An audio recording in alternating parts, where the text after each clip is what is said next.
I think that there's no room for cowards in leadership. You've got to be able to be courageous, and you have to make the tough choices.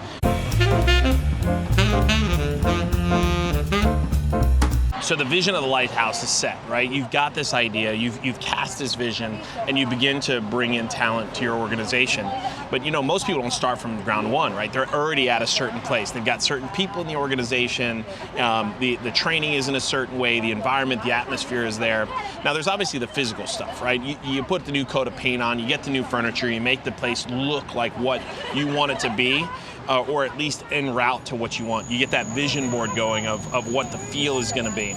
And you start to do the work necessary, right? You start casting the vision, recruiting in the new talent that's going to help you make the changes that you want to achieve on that journey to that ultimate goal, right? Where you become this epicenter of success and achievement and a place where people can grow and achieve their dreams. Once you've begun that process, the phrase that I use all the time about relentlessly upgrading your talent really means that if you don't have the right people, it's up to you as the leader, as the visionary, as the guy who's driving the organization to either rectify the situation or replace the personnel, right? And you rectify through coaching, you rectify through leadership, you rectify through candor by sitting down and explaining, this is where we're going.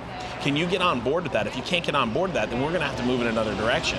And and as a leader, having the courageous conversation in that moment with those people is going to be really the determining factor on whether or not you can get there, right? I can cast this great vision about all the things I want our organization to be, but if I don't have the right people in the right positions, we'll never get there, right? And every single one of my organizations is on notice, right? They are all aware of what the expectation is. The bar has been set. In order for us to become the lighthouse that we want to be, this place where success is born, where entrepreneurs come to thrive, in order for that to happen, what they need to understand is that they're going to be held to that expectation and that standard. And when they don't meet that standard, the likelihood of them being in that role much longer is pretty small.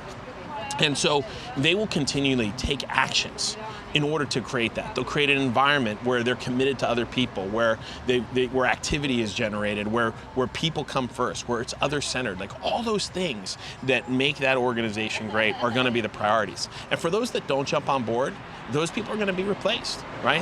And not because we don't like them, not because they don't have another role inside the organization, but because they're unable to affect the change that's necessary in order for the leader to change, get to where they need to go.